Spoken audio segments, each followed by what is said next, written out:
Hello everyone, good morning. আমি সুপ্রিয়া। নতুন একটা ব্লগে সবাইকে ওয়েলকাম। মনপ্রিয়া ব্লগে সবাইকে ওয়েলকাম। তো সকাল সকাল ঘুম থেকে উঠে বিছানাটা আগে গুছিয়ে নিচ্ছি। ও তাড়াতাড়ি উঠে গেছে, তাড়াতাড়ি বলতে তবুও অনেকটাই বেলা হয়েছে, কারণ আজকে রবিবার। তাও একটু ও যাবে গঙ্গারামপুর, সেই জন্য তাড়াতাড়ি উঠলো। তো ফার্স্টে আগে রেডি হয়ে গেছি, তারপরে বিছানা উঠাচ্ছি, ঘরটার ঝাড়টার দেওয়া হয়ে গেছে।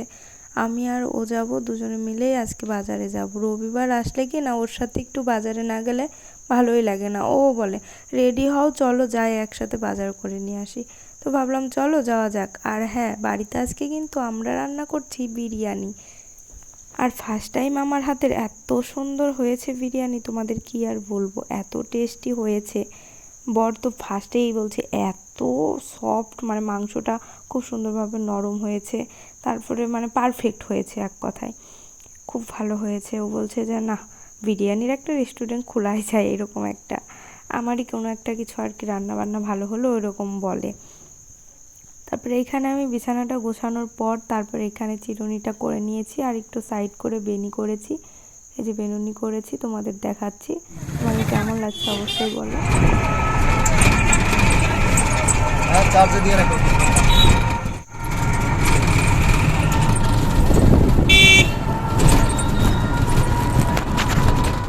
বাজার থেকে আসার পর আজকে একটু পান্তা খাবো, সেই জন্য কলা নিয়ে এসেছি বাজারে গিয়ে। তারপরে তরমুজ নিয়ে এসেছি, সেটাও খাবো। তারপরে দই নিয়ে এসেছিলাম প্যাকেটের, এই যে মাংসটাকে মাখিয়ে রেখে দিয়ে তারপরে এই যে সব সবজিগুলো কেটেছি। আর ভাই আর বোনও এসেছে, সেই জন্য তরমুজটা কেটে দিলাম ওদের। আর আমরা কিন্তু পান্তা খেয়ে ও চলে গেছে গঙ্গারামপুর, আমিও খেয়ে নিয়েছি। গরম পড়েছে বেশ, 2-3 দিন ধরে প্রচুর গরম, গরমে সহ্যই করা যাচ্ছে না। তারপরে এখানে দেখো বিরিয়ানির চালটা আর কি সিদ্ধ করতে দেব, সেই জন্য যা যা লাগে উপকরণ সবগুলোই আমি নাম জানি না, 2-1টা নাম জানি, এলাচ টেলাচের নাম জানি, আরগুলো আমি জানি না। তো এখানে ভাতটা বসিয়ে দিয়ে তারপরে আমি এই যে সব মশলাগুলো আর কি, আদা রসুন এগুলো সব বেটে নিচ্ছি। মাংসর ঝোলও একটু করব, মাংসর ঝোলটা না হলে না কেমন একটা গলা শুকিয়ে যাবে এরকম, কারণ খরার দিন তো। আর এই বিরিয়ানিটা আমি ভুল করেছি, যদি শীতের দিনে খেতাম একটু মানে ঠান্ডা ঠান্ডা থাকতে, তাহলে বেশ আরও মজা পেতাম। তো যাই হোক, খেতে ইচ্ছা হয়েছে, বানিয়ে খেলাম আজকে। আর এর আগে আমি বানিয়েছিলাম, খুব একটা ভালো হয়েছিল না, কিন্তু এইবারটা আর কি বেশি টেস্টি হয়েছে, একদম দোকানের মতো হয়েছে। দোকানে যে বিরিয়ানির কালারটা আসে না, সেই রকমই এসেছে। আর বিরিয়ানিটা খেতেও বেশ সুন্দর হয়েছে, দোকানের থেকেও ভালো, এটা আমি বলছি, কারণ আজকে যে এত স্বাদ হবে ভাবতেই পারিনি। এখানে তেল দিয়ে দিয়েছি, কারণ পেঁয়াজগুলো ভাজবো ওই বিরিয়ানিতে দেওয়ার জন্য। কি বলে, বেরেস্তা নাকি কি বলে, যাই হোক এত কিছু আমি জানি না, রান্না করছি এইটুকুই। আর আমার বরই আমাকে শিখিয়ে দিয়েছে যে এইভাবে এইভাবে করবে, ও অনেক কিছুই রান্না ভালোভাবে করতে পারে। ওকে আমি রান্না করতে বলেছিলাম, কিন্তু অনেকটা দেরি হয়ে যাবে, সেই জন্য আমি করছি। বিরিয়ানিটা বানানোর সময় খুব ভয় হচ্ছিল, ভালো হবে তো ভালো হবে তো এরকম একটা মনে হচ্ছিল। তারপরে বানানোর পর যে এত প্রশংসা বরের কাছ থেকে শুনবো কি না, এটাই আমার কাছে অনেক ছিল। বারবার করে আমি দেখছিলাম যে সেদ্ধ বেশি হয়ে যাচ্ছে নাকি চালটা, মানে ভাতটা যে করা হবে সেটা যদি লেগে লেগে যায় তাহলে কিন্তু খেতে একদমই ভালো লাগবে না। তারপরে দেখো এখানে দেখো মাংসটা আমি সুন্দরভাবে মাখিয়ে রেখেছি, আর লেগ পিসগুলোই বেছে বেছে আনা হয়েছে আজকে, খুব বড় বড়ই। বললাম না যে দোকানের মতনই বড় বড় লেগ পিস, সাধারণত কিন্তু বাড়িতে খেলে কিন্তু ছোট ছোটই বেশ করে, কিন্তু আজকে আমিই বলেছি যে বড় বড়ই করব। তারপরে এখানে দেখো সব মশলা কষিয়ে তবে মাংস যেগুলো আর কি মাখিয়ে রেখেছি সব একসাথে করে তারপরে একটু হালকা ঝোলটা উঠিয়ে নেব, আর লেগ পিসগুলো উঠিয়ে নেব ওই বিরিয়ানির জন্য, আরগুলো সব পিসগুলো দিয়ে তরকারি রান্না হবে। আমি আর বুনু এখানে বসে আছি দুজনে মিলে।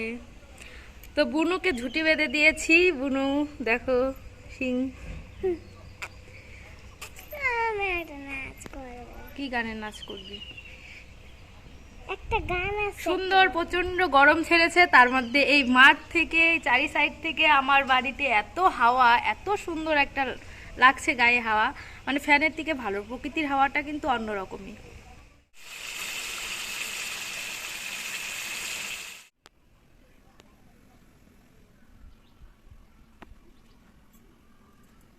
দমে বসাবো সেই জন্য লেয়ার দিয়ে নেব। তো এইভাবে আমি করছি। তোমরা কারা কীভাবে কেমনভাবে করো অবশ্যই কমেন্ট করে জানিও। আমি কিন্তু এই প্রসেসেই আর কি করছিলাম। এই যে আমি সাদা তেলটা দিয়ে চারি সাইডে হাঁড়ির করে নিলাম, না মানে আর কি তেলটা লাগিয়ে যে নিলাম সেটা কিন্তু মানে ভাতগুলো লাগবে না, সেই জন্য আমি এরকম আর কি করে নিয়েছি যাতে করে ভাতগুলো না লেগে যায়। আর জানো তো খুব সুন্দর হয়েছিল, লাগেনি মানে একটুও লাগেনি। এর আগে বর বানিয়েছিল তো লেগে গেছিলো অনেকগুলোই, তো এবার কিন্তু লাগেনি। আর বিরিয়ানির মশলাটা আমি পরে দিয়ে তারপরে এই যে দমে বসিয়ে দিয়েছি, এইভাবেই দিয়েছি আমি। দই যেটুক বেঁচে গেছিলো সেইটুক দিয়ে ও দেখো একটু ঘোলের মতো করে নিচ্ছে।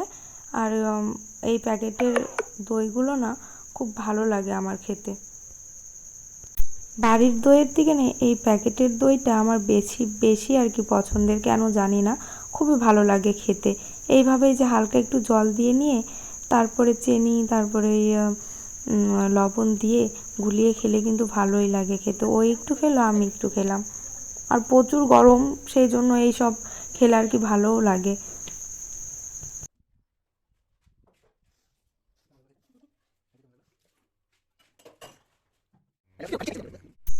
দেখো আমি যদি বাজার থেকে কোনো কিছু কিনে আনি, ওকে না দিলে আমার খেতে ইচ্ছা হয় না। আমি বলছি যে তুমি একটু তরমুজ খাও, ও খাবে না, বলছে না আমি খাবো না, এখন খাবো না, খাওয়ার পরে খাবো। আমি খাওয়ার পরে আর তুমি খাবে না। তারপরে অল্প একটু এই যে কেটে দিয়েছি, আর তারপরে আমিও খাচ্ছি। আমি সব কিছু বেশি বেশি খাই। দেখোই আমার চেহারা দেখেই তোমরা বুঝতে পারো, যতই ভাবি যে কম কম খাবো তবুও বেশি বেশি খাওয়া হয়ে যায়। তারপরে চান করে দুজনে মিলে বসে গেছি খেতে। এই যে দেখো বিরিয়ানিগুলো বাড়ছি, তোমরা দেখতেই পাচ্ছ। খেয়ে দিয়ে একটু রেস্ট নিয়ে যাব হাটে। হাট থেকে আমাকে আর কি শাখা কিনে দিবে, এই ওই যে ঢেউ খালানো যে শাখাটা পরেছিলাম সেই শাখাগুলোও আর একটা বেরিয়ে গেছে, তো তো একটা নেব, আর ঢেউ খালানো নেব, পলা নেব, তো সেই জন্য হাটের থেকেই নেব। আর বর আজকে যাব তপনে প্রোগ্রাম করতে রাত্রে। তো ভিডিওটা এই পর্যন্ত ছিল, আবার দেখা হচ্ছে তোমাদের সাথে নেক্সট ব্লগে, ততক্ষণ ভালো থাকো।